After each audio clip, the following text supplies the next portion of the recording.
Good morning students. मैं हूं मोहन राव, आपके बिजनेस इन्वायरमेंट का टीचर। तो आज मैं आपको क्लास वन, पहला डे है जो आपका क्लास वन में आपको मैं बिजनेस इन्वायरमेंट के बारे में बताने वाला हूं। तो बिजनेस इन्वायरमेंट में हम क्या पढ़ेंगे, उसके बारे में जानने से पहले मैं ये बताता हूँ कि बिजनेस क्या होता है और इन्वायरमेंट क्या होता है। ठीक है, बिजनेस इन्वायरमेंट, बिजनेस क्या होता है, इन्वायरमेंट क्या होता है, उसके बारे में आपको पहले क्लियर करता हूँ। ठीक है, बिजनेस इन्वायरमेंट के बारे में बताने से पहले हम बिजनेस के बारे में जान लेंगे और उसके इन्वायरमेंट के बारे में जान लेते हैं। फिर मैं आपको बिजनेस इन्वायरमेंट के बारे में बताता हूँ। सबसे पहले बिजनेस क्या होता है। बिजनेस एक इकोनॉमिक एक्टिविटी है। इकोनॉमिक एक्टिविटी मीन्स हिंदी में बोलते हैं आर्थिक क्रिया।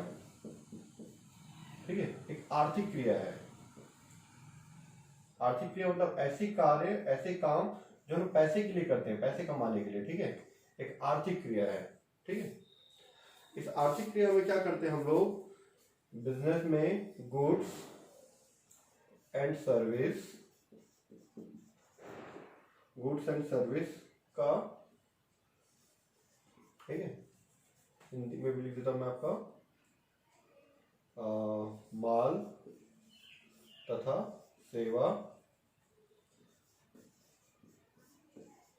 माल तथा सेवाएं जो भी है, ठीक है, सेवा का क्या करते हैं हम लोग, प्रोडक्शन करते हैं या फिर डिस्ट्रीब्यूशन करते हैं।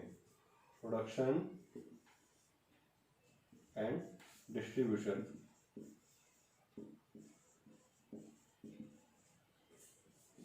उत्पादन तथा वितरण करते हैं। ठीक है, हम लोग माल तथा सेवा, गुड्स एंड सर्विस का प्रोडक्शन करते हैं या फिर डिस्ट्रीब्यूशन करते हैं ताकि हमारा बिजनेस में क्या हो सके, लाभ हो सके, प्रॉफिट हो सके। प्रॉफिट के उद्देश्य से हमारा बिजनेस का मोटिव क्या होता है, प्रॉफिट कमाना। जो जिस बिजनेस का ऑब्जेक्ट प्रॉफिट कमाना नहीं होता वो नॉन प्रॉफिट ऑर्गेनाइजेशन होता है। ठीक है, बिजनेस का सीधा सा फंडा ये है कि ऐसी इकोनॉमिक एक्टिविटी जहाँ पे आप गुड्स एंड सर्विस को प्रोवाइड करा के, है ना, या तो उसका प्रोडक्शन कर रहे हो या तो उसका डिस्ट्रीब्यूशन कर रहे हो। डिस्ट्रीब्यूशन मीन्स होता है सेल करना, परचेस करना, ठीक है, या ट्रांसफर करना, जिसके थ्रू आप क्या कर सकते हो, प्रॉफिट कमाते हो, वो हमारा बिजनेस कहलाता है। अब सेकंड में आपको ये बताता है कि इन्वायरमेंट क्या होता है। इन्वायरमेंट क्या होता है, इन्वायरमेंट से बोलते हैं जो भी चीज़ें, आसपास की चीज़ें जो हम जैसे ह्यूमंस को, मनुष्य को जो प्रभावित करती है, वो इन्वायरमेंट पर पर्यावरण कहलाता है। ठीक है, हिंदी में मैं सब लिखता हूँ, बिजनेस को बोलते हैं व्यवसाय और इन्वायरमेंट को पर्यावरण या फिर वातावरण। ठीक है, पर्यावरण या वातावरण में जानने इसके बारे में बताता हूँ आपको कि पर्यावरण से आशा ये होता है कि जो भी चीज़ें, जो भी इफेक्ट है या जो भी पावर है, जो भी इंसान या इंसान के जो भी ग्रुप होते हैं ना, जो ग्रुप है, समूह है, उसको जो प्रभावित करता है वो पर्यावरण कहलाता है। जैसे कि रीति रिवाज हो गए, है ना, हमारे समाज में रहने वाले रीति रिवाज, ठीक है, भाषा, लैंग्वेज, ठीक है, कस्टम्स, लैंग्वेज, ठीक है, चलो स्पेलिंग देता हूँ, लैंग्वेज, फिर आपका हो गया कानून, लॉ, है ना, कानून, सरकार, बहुत सारी चीजें, है ना, धार्मिक है, सांस्कृतिक, सोसाइटी, समाज, ठीक है, सोसाइटी या सोशल चीजें हैं, ठीक है, धार्मिक है, राजनीतिक, ये सब बहुत सारी चीजें हमको प्रभावित करती है। जो भी चीज हमको प्रभावित करती है इंसान को, वो हमारा पर्यावरण कहलाता है। ठीक है, ये था हमारा बिजनेस के बारे में जानकारी, ये था पर्यावरण के बारे में जानकारी। ठीक है, इसी तरह से बिजनेस और इन्वायरमेंट को मिलाने से हमारा क्या बन जाता है, बिजनेस इन्वायरमेंट बन जाता है। बिजनेस इन्वायरमेंट क्या होता है मैं इसके बारे में आपको बताता हूँ। बिजनेस इन्वायरमेंट,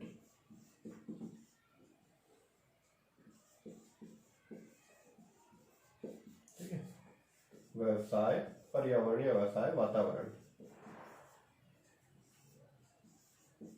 वातावरण या व्यवसाय, पर्यावरण क्या होता है इसके बारे में आपको बताता हूँ। वो सभी चीजें जो बिजनेस को बाहरी रूप से प्रभावित करती हैं, बाहरी रूप से इफेक्ट डालती हैं आउटसाइड से, ठीक है, एक्सटर्नल इफेक्ट डालती है, वो हमारा बिजनेस एनवायरनमेंट कहलाता है। ठीक है, वो सभी चीजें जो बिजनेस को एक्सटर्नल इफेक्ट डालता है, एक्सटर्नल इफेक्ट, बाहरी चीजें, ठीक है। बाह्य घटक या बाह्य प्रभावित, बाह्य घटक जो भी जो बाहरी रूप से हमको प्रभावित करते हैं हमारे बिजनेस को, वो हमारा बिजनेस का वातावरण कहलाता है या फिर व्यवसाय वातावरण कहलाता है। चाहे वो डायरेक्ट रूप से हो, चाहे वो इनडायरेक्ट रूप से, डायरेक्ट एंड इनडायरेक्ट। ऐसी बहुत सारी चीजें जो हमको बिजनेस को डायरेक्ट और इनडायरेक्ट हमारे बिजनेस को प्रभावित करती है, ठीक, इफेक्ट डालती है, वो हमारा बिजनेस इन्वायरमेंट कहलाता है, ठीक है।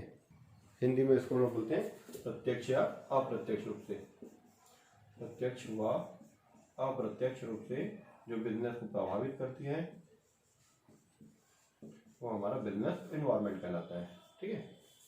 फिर से मैं बताता हूँ, व्यवसाय वातावरण क्या कहलाता है, वो सारी चीजें या उन समस्त घटकों का योग जो हमारे सभी, जो हमारे बिजनेस को प्रत्यक्ष या अप्रत्यक्ष रूप से, डायरेक्ट और इनडायरेक्ट रूप से एक्सटर्नल इफेक्ट डालता है, मतलब बाह्य घटक बाह्य तरह से प्रभावित करता है, बाह्य प्रभाव बोलते हैं इसको हम लोग, ठीक है। बाह्य प्रभाव बाहरी रूप से प्रभावित करती है, वो हमारा बिजनेस इन्वायरमेंट कहलाता है, ठीक है। ये था इसका डेफिनेशन, है ना, सॉरी इसका मीनिंग, अर्थ था। मैं इसका परिभाषा आप लोगों को बताता हूँ। परिभाषा में, डेफिनेशन में सबसे पहले मैं रेनकी और शॉल के अनुसार बता देता हूँ, अकॉर्डिंग टू रेनकी और शॉल, ठीक है। रेनकी परिभाषा,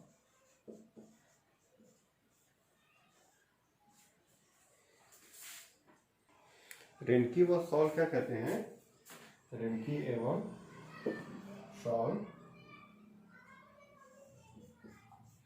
रेनकी और शॉल के अकॉर्डिंग क्या है इंग्लिश में, रेनकी एंड शॉल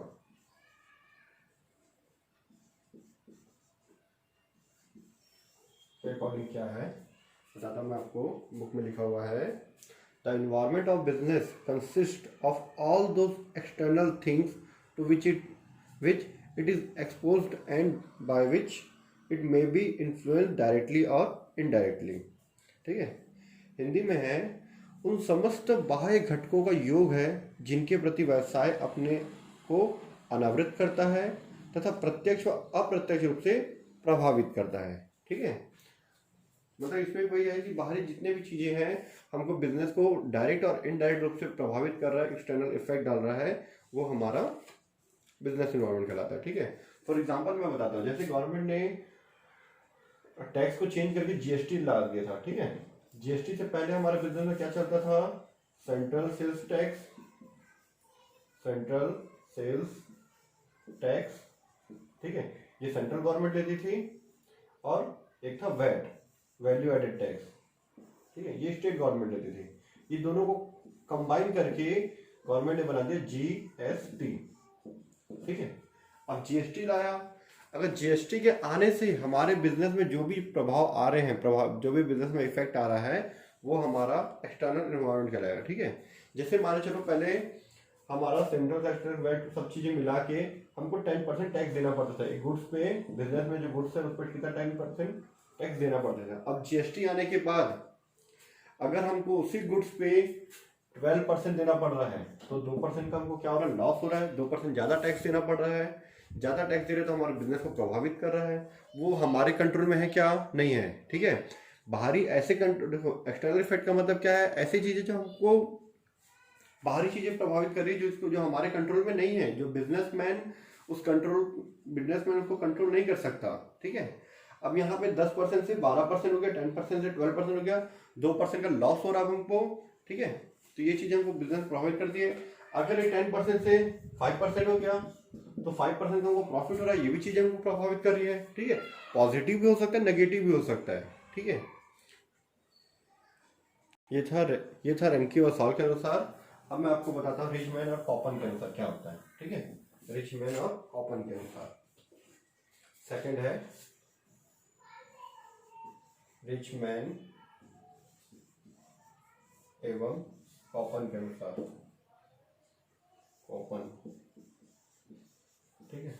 इंग्लिश में according to Richman and Copen के अकॉर्डिंग क्या है, बताता हूँ मैं पहले आप लोग को, ठीक है। रिचमैन एंड कॉपर बोलते हैं there lot of pressure and control which are mostly outside the control of individual firm and its manager, ठीक है।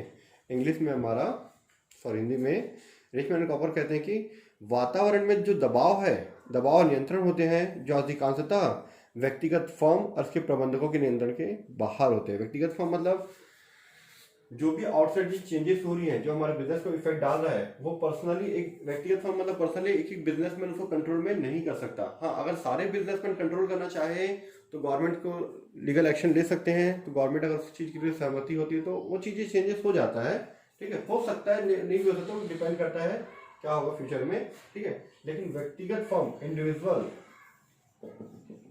ठीक है, इंडिविजुअल फर्म जो होती है, ठीक है, फर्म मतलब कोई बिजनेस ना, व्यक्तिगत फर्म जो होती है वो किसी भी एक्सटर्नल इफेक्ट को प्रभावित नहीं कर सकती। जो दबाव होता है, जो प्रेशर होता है उसको, है ना, दबाव, नियंत्रण, ठीक है, प्रेशर, कंट्रोल,